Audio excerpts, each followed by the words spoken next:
estamos en un nuevo video para nuestro canal de YouTube Integritas Fidei, y también recordando que pueden ustedes visitar el blog de la revista Integrismo y también nuestro otro blog Oblatio Munda.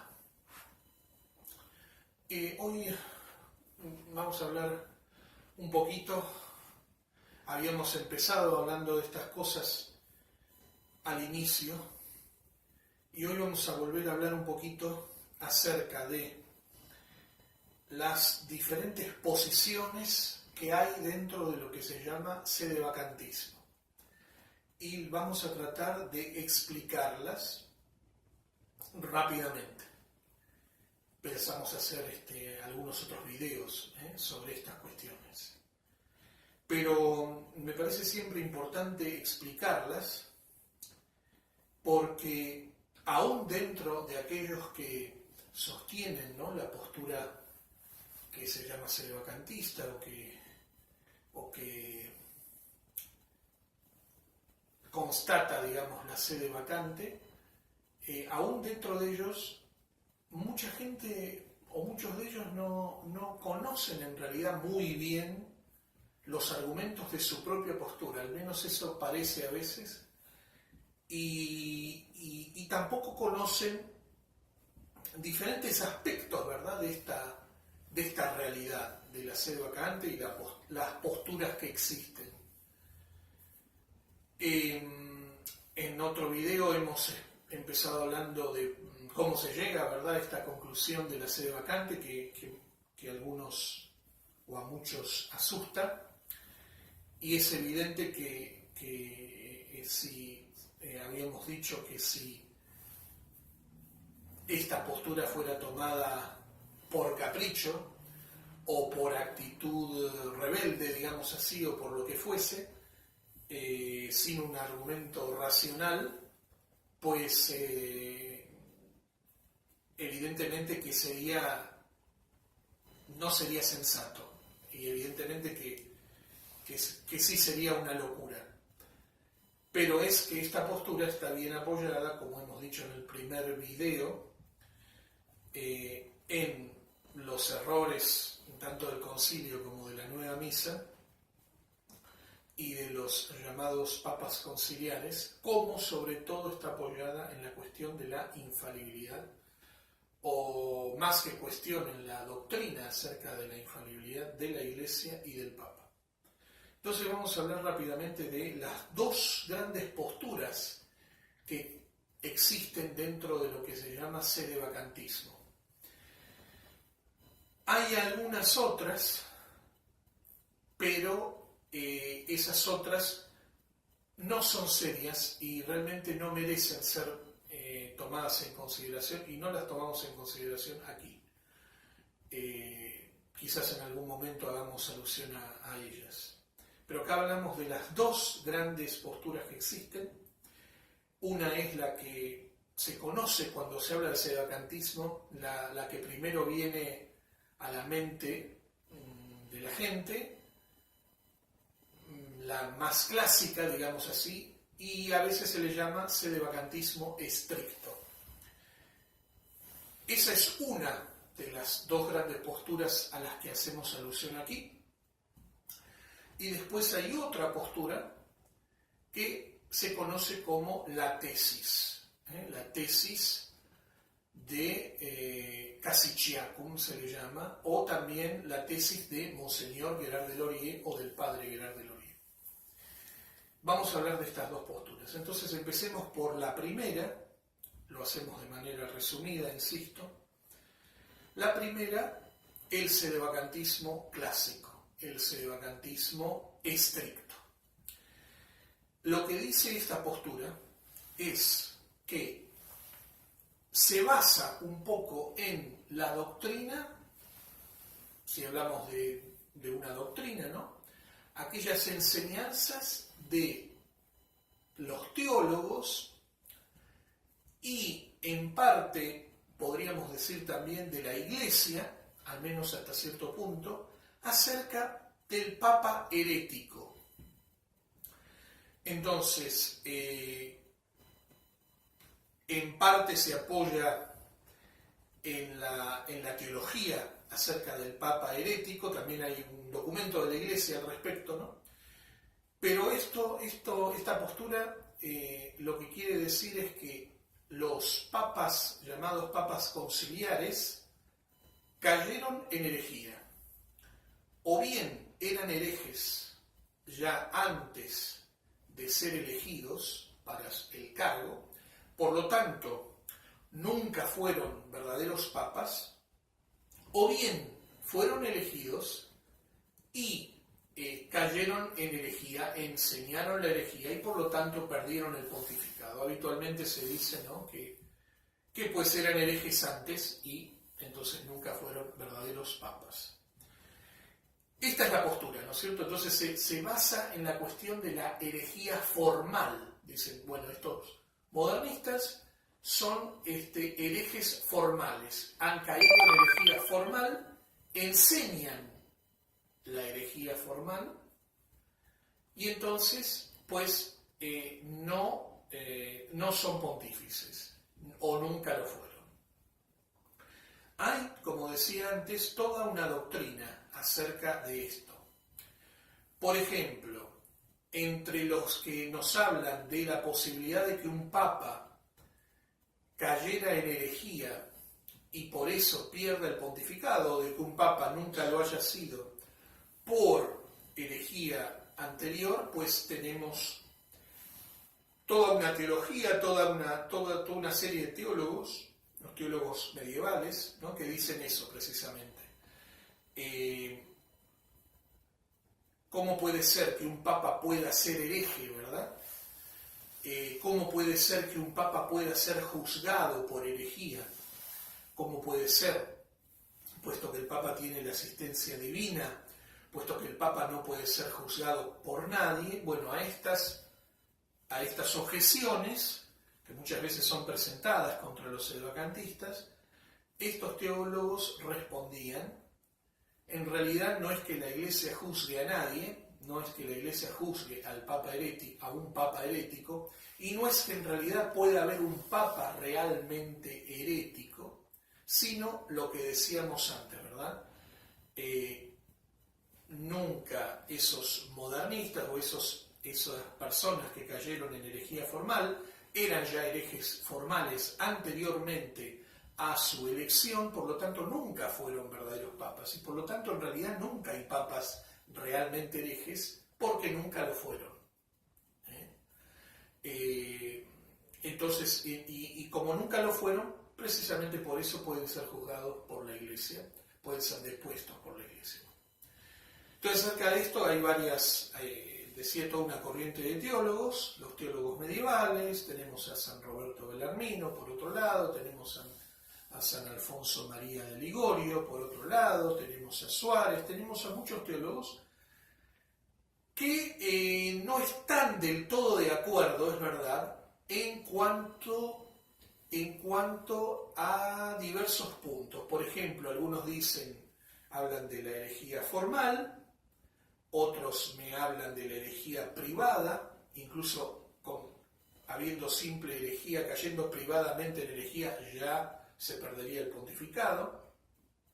Otros me dicen que el papa herético tiene que ser depuesto, o sea, mientras no sea depuesto por la Iglesia, continúa siendo papa, dicen algunos. Otros me dicen el papa herético está depuesto por el mismo hecho de ser hereje. Entonces sería papa hereticus depositus est o papa hereticus deponendus est. Tiene que ser depuesto o está depuesto por el mismo hecho de la herejía. Esta es la cuestión más o menos de manera muy resumida, y en la época moderna, con toda esta crisis de la Iglesia, ¿verdad?, esta postura acerca de la herejía formal del pontífice está sostenida en particular por un sacerdote mexicano, jesuita, el padre Joaquín Sáenz Arriaga, ¿no es cierto?, que es el fundador de la Unión Católica Trento en México, el padre Sáenz, que apoyaba en su momento durante el Concilio Vaticano II, él apoyaba al grupo de obispos tradicionalistas que se pusieron al modernismo, de este grupo de obispos tradicionalistas que se llamaba Cetus Internationalis Patrum, que presidía Monseñor Lefebvre. Bueno, el padre Sáenz Arriaga era un poco la logística de este grupo. El padre Sáenz expone su postura, es el autor junto con un grupo de católicos mexicanos del libro Complot contra la Iglesia, que fue distribuida la primera edición en mano a los propios padres conciliares durante el concilio. Y inmediatamente después del concilio el padre tiene estos libros, La Nueva Iglesia Montiniana y Sede Vacante, donde expone su postura, que es esta, en realidad, aquella que habla de la herejía formal del pontífice, pero que en algún momento, porque el padre expone muchas cosas en sus libros, en algún momento tiene algún punto en común con la otra postura, llamemos así, sedevacantista, que vamos a exponer. Entonces esta es un poco la postura, ¿verdad?, sedevacantista clásica.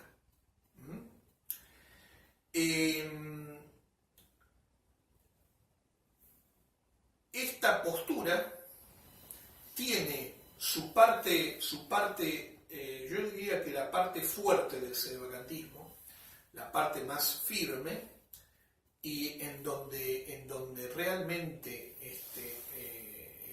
es difícil atacarlo, digamos así, es la infalibilidad. En cuanto, desde el momento en que el sedevacantismo se basa, se apoya en la infalibilidad prometida a Pedro y a sus sucesores, la infalibilidad del Papa, la infalibilidad de la Iglesia, la infalibilidad de las leyes litúrgicas, la infalibilidad de un concilio ecuménico, la infalibilidad de las leyes canónicas, las leyes universales en la Iglesia, la infalibilidad de las canonizaciones, etcétera, etcétera, etcétera. Cuando se apoya en la infalibilidad, pues es el punto más firme del sedevacantismo. La cuestión de la herejía es un poco más complicada, ¿verdad?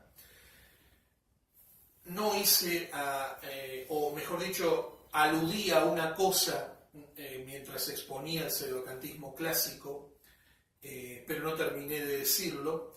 El sedevacantismo clásico se basa en estos teólogos que acabo de mencionar y también se basa especialmente en una bula, en un documento del Papa Pablo IV que se llama Cum ex Apostolatus Officio. En esta bula se dice que cualquier persona, cualquier bautizado que reciba un nombramiento eclesiástico, que acceda a un título eclesiástico, a una jerarquía eclesiástica, pues la pierde esa jerarquía automáticamente desde el momento en el que cae en herejía.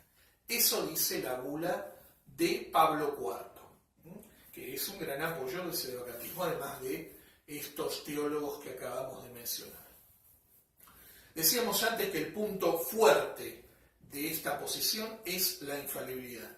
La cuestión de la herejía, decíamos, es más complicada. ¿Por qué?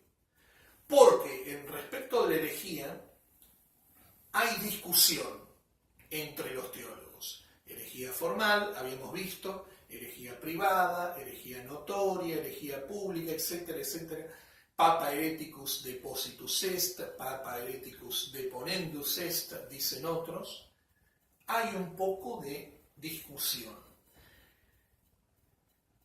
Alguno podría objetar, pero está la bula de Pablo IV.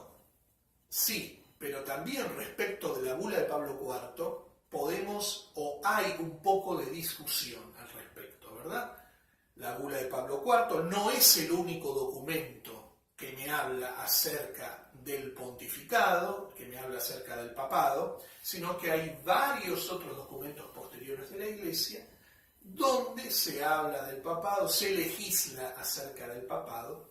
Entonces, es un poco a veces discutible, ¿verdad?, la validez de esta bula hoy como ley de la Iglesia. Entonces, la cuestión de la bula está un poco también discutida. ¿Por qué? Porque se puede decir que se puede discutir la validez como ley de la Iglesia en nuestros días. La bula es un documento de la Iglesia, la bula tiene una parte que es doctrina, que no cambia, pero como disposición de la Iglesia, las disposiciones de la Iglesia cambian.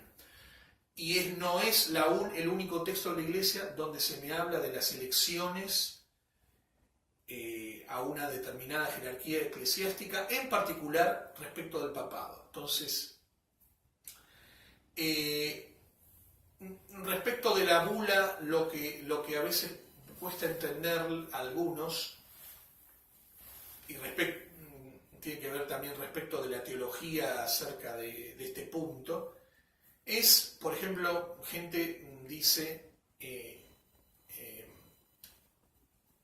el puesto o el nombramiento o la jerarquía eclesiástica se pierde, cuando hay herejía se pierde automáticamente. Se pierde, dicen, ipso facto, dice el derecho canónico, y dicen los teólogos, ipso facto, late sententia, ipso facto. Entonces, no haría falta entonces que nadie intervenga. Pues eso también hay una complicación también respecto de esto, hay un poco de discusión también respecto de esto, porque está muy bien, la persona perdería el nombramiento por el mismo hecho de la herejía, pero la Iglesia tiene que constatar esto de alguna manera, porque las leyes en la Iglesia no se aplican como en ninguna sociedad, y la Iglesia es una sociedad perfecta, no se aplican solas.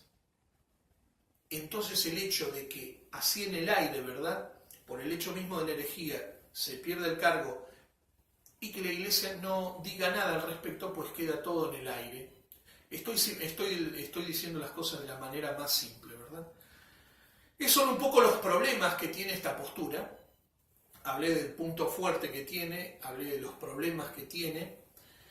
Y hay, digamos, alguna otra objeción que se le puede hacer a esta postura, que es la cuestión de la desaparición de la jerarquía de la Iglesia, la desaparición total de la jerarquía. Porque la Iglesia, por voluntad de nuestro Señor, es una sociedad con lazos jurídicos, una sociedad donde hay vínculos jurídicos, una sociedad donde hay una estructura, y eso por voluntad de nuestro Señor. Está el papado y están los obispos, ¿no es cierto?, de las diócesis, etc. ¿Dónde estaría esa estructura? Obispos diocesanos, por ejemplo, de jerarquía.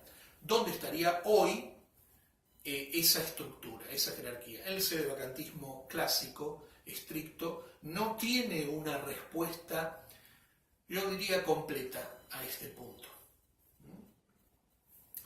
Más o menos esa es la cuestión expuesta así rápidamente. Ahora hablo rápidamente y repito, en otro momento quizás o sin el quizás vamos a exponer con más tiempo estas cuestiones. La otra postura es la postura del padre Guérard de Laurier, del dominico Guérard de Laurier.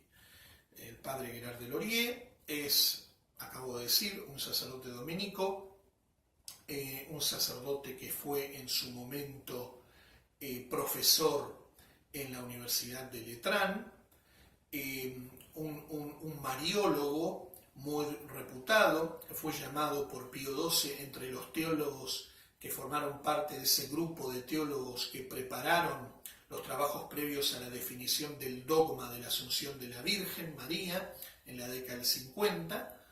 Y también el padre Gerard es el autor de aquel famoso libro que los tradicionalistas conocen, al menos es el autor principal, Breve examen crítico del Novus Ordo Missae, que en inglés se llama The Ottaviani Intervention.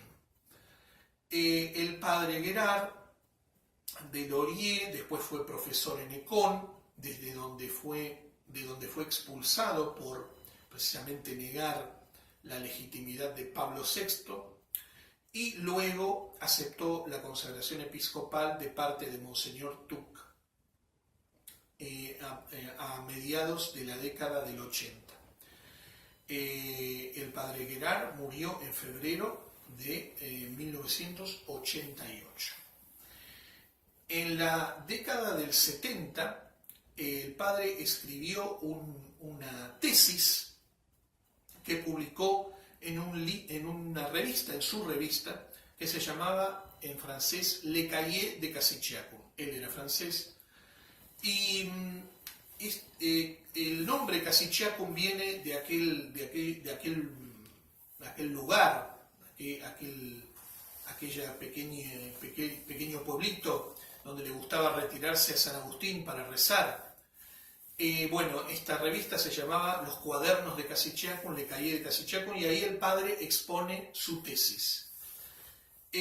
Su tesis dice lo siguiente. Es una tesis que no habla de la herejía del Papa. Puede ser curioso para algunos, o al menos no directamente. El padre Gerard dice que en un cónclave, en cualquier cónclave que elige a un papa, tenemos dos elementos, básicamente.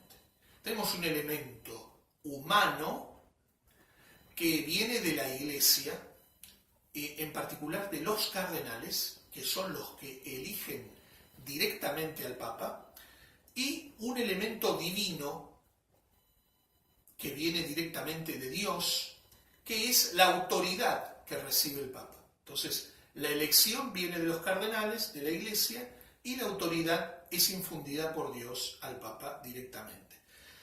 Dios no elige a los papas directamente, sino indirectamente mediante la Iglesia. Y la Iglesia no da la autoridad al Papa, sino que la autoridad del Papa es recibida directamente de Dios. Estos dos elementos corresponden, según varios teólogos, al elemento formal y al elemento material. El elemento divino, o sea, la autoridad, sería el elemento formal, según el cardenal Cayetano, por ejemplo, y el elemento de la elección, el elemento humano, sería el elemento material. Entonces lo que dice el padre es que Juan Bautista Montini, habla precisamente de él, o Giovanni Battista Montini, el 7 de diciembre de 1965, cuando promulgó todos los documentos del concilio, que contienen varios graves errores doctrinales y herejías, realizó un acto que es imposible de realizar por un verdadero papa.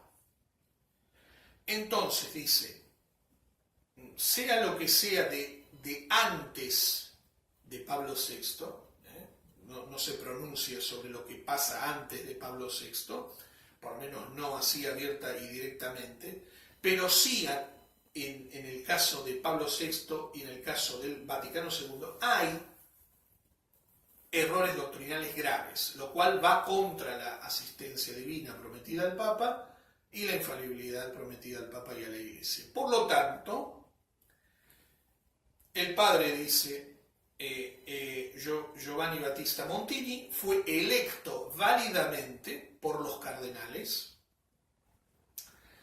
pero llevó al cónclave una intención contraria al bien común de la Iglesia. Es decir, que él llevó al concilio, al cónclave, perdón, la intención de continuar precisamente con el concilio y de aprobar reformas malas para la Iglesia. Por lo tanto, esa intención contraria al bien común de la Iglesia es la razón de ser de la autoridad del bien común, preservar el bien común. Entonces, como tiene esta intención contraria al bien común, no recibió nunca la autoridad de parte de la Iglesia, de parte de Dios, perdón. Fue elegido válidamente por la Iglesia, pero no recibió nunca válidamente la autoridad de parte de Cristo. Entonces, es Papa solamente materialmente, Pablo VI, pero no lo es formalmente. No lo es formalmente, solamente lo es materialmente. Es Papa solamente bajo un punto de vista, pero en realidad no lo es. Es Papa delante de la Iglesia y de los hombres, pero no es Papa delante de Dios, digamos así. Respondo rápidamente a dos objeciones que podrían venir contra esto. Dos puntos. En primer lugar, el punto la objeción que sería esta. ¿Cómo puede ser que la elección de Pablo VI sea válida? Dicen algunos. Puesto que los cardenales que eligieron a Pablo VI son tan herejes como Pablo VI. Repito que la tesis no habla directamente de herejía, habla más bien del bien común, ¿verdad? Entonces, la respuesta a esto sería que básicamente hay diferentes explicaciones, ¿no? Pero básicamente, por ejemplo, Monseñor Sambor habla de una que expone la tesis en sus trabajos, particularmente en uno que se llama El Papado Material, que ustedes pueden encontrar en el blog de la revista Integrismo. Monseñor expone que el poder de designar es una cosa, ¿no? Y el poder de gobernar es otra. Entonces, esa sería una explicación por qué los cardenales mantendrían el poder de elegir a alguien para este cargo, para el cargo papal. Y otra explicación es simplemente que en este caso la Iglesia supliría, Cristo mismo, mejor dicho, supliría lo que falte a estos cardenales, porque es necesaria la preservación de la jerarquía de la Iglesia, al menos en un aspecto, que no desaparezca totalmente. Entonces, que de alguna manera se supliría esto, como por ejemplo se suplió en otros momentos, por ejemplo, en el Gran Cisma de Occidente, cuando a muchos cardenales que no eran válidamente cardenales terminaron eligiendo a un papa, que fue aceptado por todos. Ellos no tenían ningún título para hacerlo en principio, pero se les reconoció algún título para ello. Bueno, cambiando lo que hay que cambiar, también se aplicaría en este caso. Esa es la respuesta rápida a una objeción, y la otra respuesta, la otra objeción, mejor dicho, sería esta. Digamos, la tesis habla de una intención contraria al bien común de la Iglesia, pero la intención no es visible, la intención es algo invisible, la intención es algo interior. ¿Cómo se puede juzgar de la pérdida de la autoridad o que no tiene autoridad, se puede decir, este Papa, cuando la intención, yo digo que no tiene autoridad porque le falta la intención de hacer el bien común de la Iglesia? ¿Cómo yo puedo juzgar de la intención cuando la intención no se ve? La intención es interior. Bueno, la respuesta que daba el padre Gerard es, por ejemplo, en el caso de hablando por ejemplo de los anglicanos, cuando León XIII hablaba de la invalidez de las ordenaciones anglicanas, se hablaba también de una falta de intención.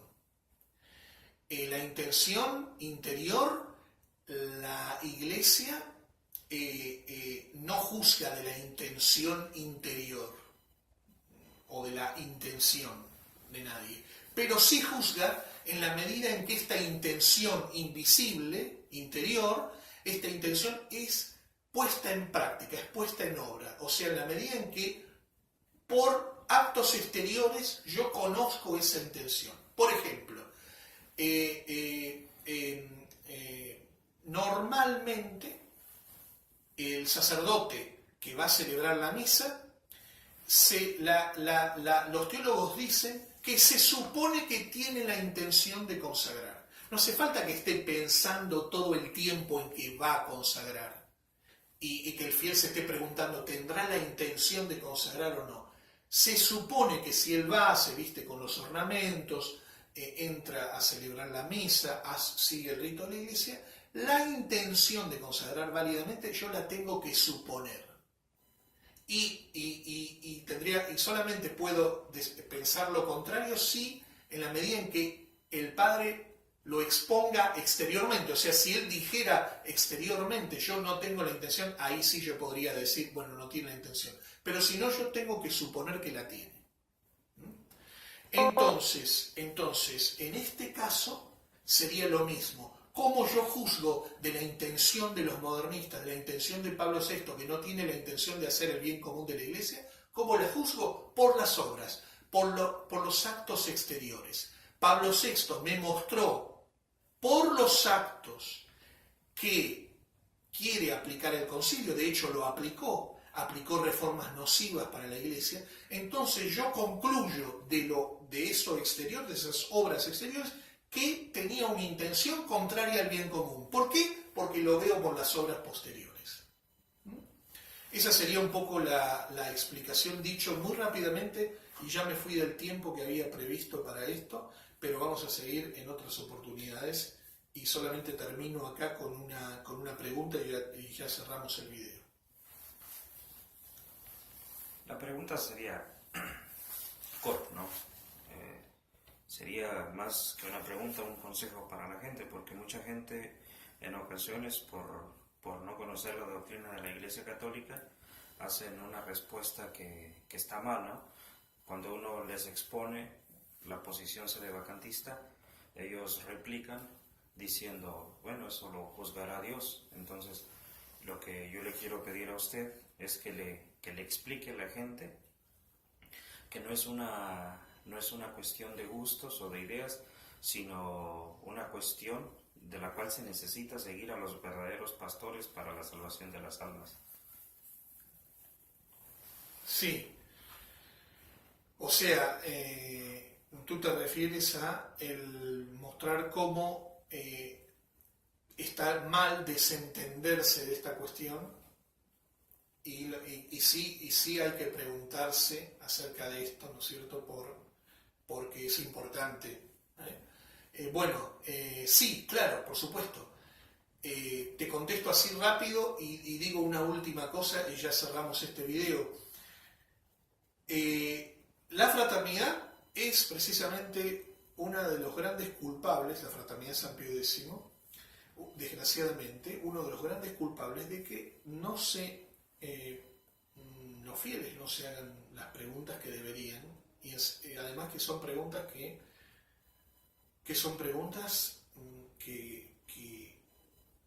tienen que ver con la fe directamente, o sea que son preguntas que vienen de la propia fe que profesan.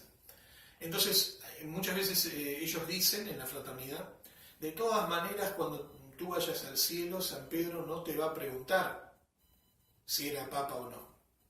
Entonces, no te preocupes por eso.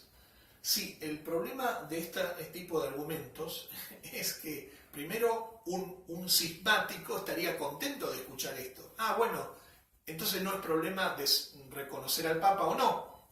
¿Lo puedo hacer o no lo puedo hacer? Total.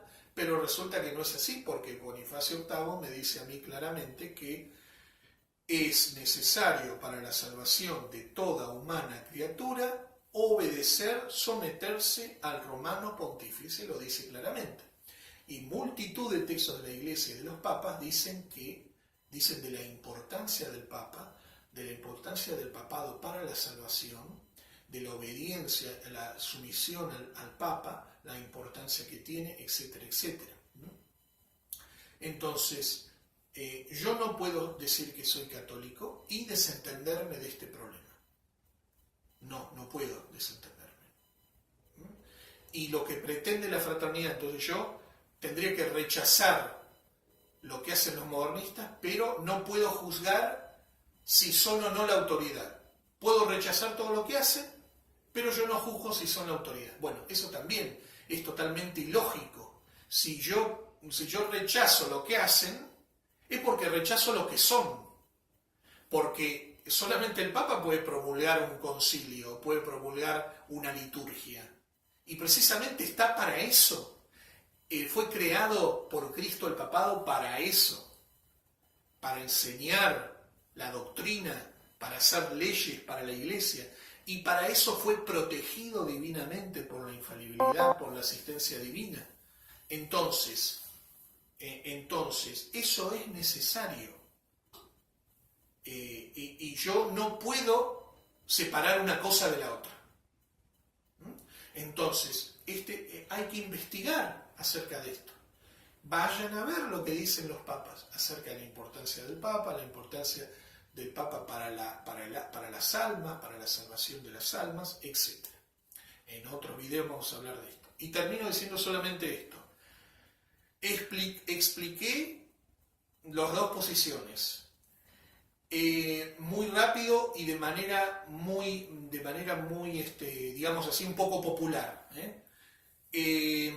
La tesis, la ventaja que tiene es que explica mejor aquel problema que yo decía que tenía el sedevacantismo clásico, de la desaparición total de la jerarquía. Bueno, el sedevacantismo, en la tesis del padre Gerard, me explica mejor que la jerarquía permanece de alguna manera. ¿Cómo? Solamente materialmente, pero permanece de alguna manera. La otra posición no me explica eso, lo deja un poco en el aire. Entonces, ese sería el punto. Y la conclusión final de todo esto es que, de todas maneras, el sedevacantismo clásico y la tesis del padre Gerard es lo importante que tiene que quedar claro. Dicen esencialmente lo mismo.